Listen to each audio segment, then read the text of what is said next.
নমস্কার শ্রোতাবৃন্দ, আমাদের চ্যানেলে তোমাদের সকলকে স্বাগত জানাই। আজকে আমরা তোমাদের জন্য নিয়ে এসেছি কেট সফিনের লেখা একটি বিখ্যাত ছোট গল্প, the story of an hour. Kate সফিনের আসল নাম ক্যাথরিন ওফ্লাহার্টি। তার জন্ম 1850 সালে ইউনাইটেড স্টেটসে এবং তার মৃত্যু 1904 সালে ইউনাইটেড স্টেটসেই।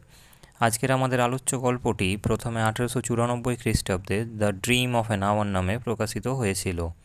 পরে 1895 খ্রিস্টাব্দে বর্তমান শিরোনামে পুনরায় প্রকাশিত হয়।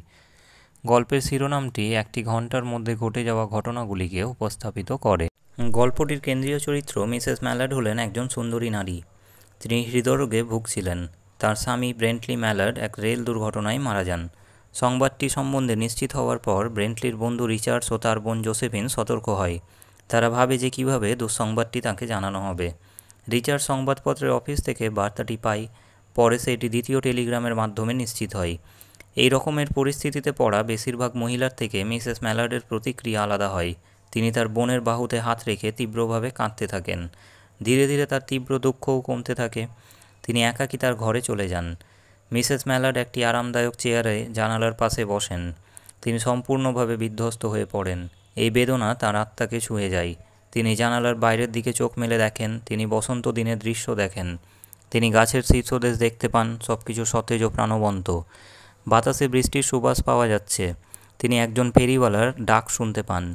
দূরে কারো গান গাওয়ার ক্ষীণ সুর তার কানে আসে। অসংখ্য চড়ুই পাখি ছাদের কার্নিসে কিচিরমিচির করছে। নীল আকাশের টুকরো মেঘের মধ্যে দেখা যাচ্ছে। পশ্চিম আকাশে মেঘ জমেছে।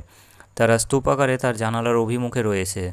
তিনি চুপচাপ চেয়ারে বসে রয়েছেন। তার গলার কাছে দলা পাকানো কান্না উঠে আসে, আর তিনি কেঁপে ওঠেন। ঘুমন্ত শিশুর মতো তিনি স্বপ্নের মধ্যেও ফুঁপিয়ে কেঁদে ওঠেন। তিনি একজন সুন্দরী তরুণী।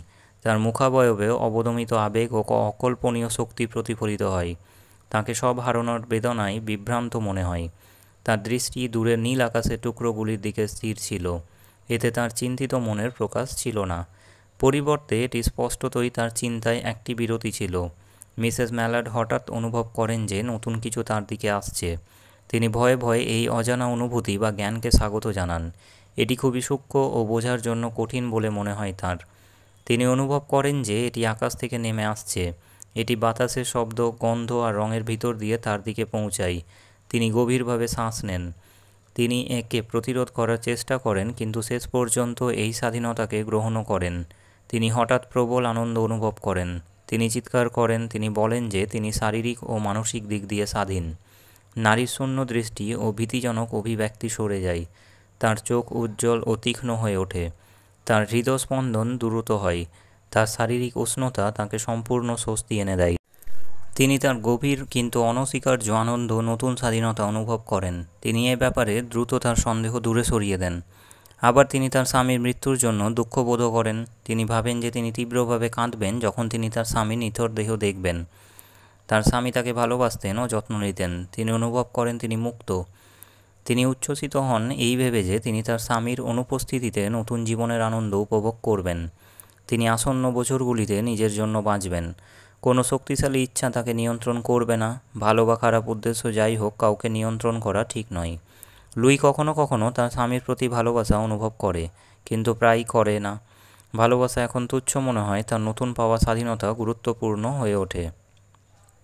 সে অনুভব করে যে সে সম্পূর্ণভাবে দেহ ও আত্মায় স্বাধীনতা উপভোগ করবে। জোসেফিন উদ্বিগ্ন হয়। তার দরজার কাছে আসে। সে ভয় পায় যে লুই অসুস্থ হয়ে পড়বে।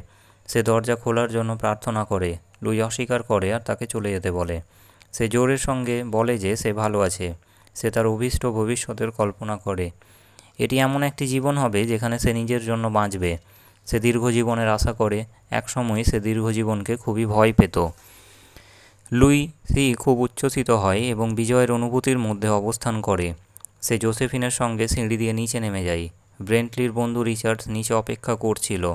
দরজা খুলে যায়। ক্লান্ত ব্রেন্টলি ভেতরে প্রবেশ করে। সে দুর্ঘটনার জায়গা থেকে অনেক দূরে ছিল। তাছাড়া সে দুর্ঘটনার ব্যাপারে কিছুই জানত না। লুইসি এক ঝলক ব্রেন্টলির দিকে দৃষ্টিপাত করে। সে যন্ত্রণাকাতর এক তীক্ষ্ণ চিৎকার করে এবং মারা যায়। ডাক্তাররা বলে যে তিনি হৃদরোগে মারা গেছেন। অত্যধিক আনন্দই তার মৃত্যুর জন্য দায়ী। এই ছিল আজকের আমাদের আলোচ্য ছোট গল্প দ্য স্টোরি অফ অ্যান আওয়ারের সারসংক্ষেপ। যদি ভিডিওটি তোমাদের ভালো লেগে থাকে তাহলে ভিডিওটিকে লাইক, শেয়ার ও চ্যানেলটিকে সাবস্ক্রাইব করতে ভুলবে না। জুড়ে থাকার জন্য ধন্যবাদ।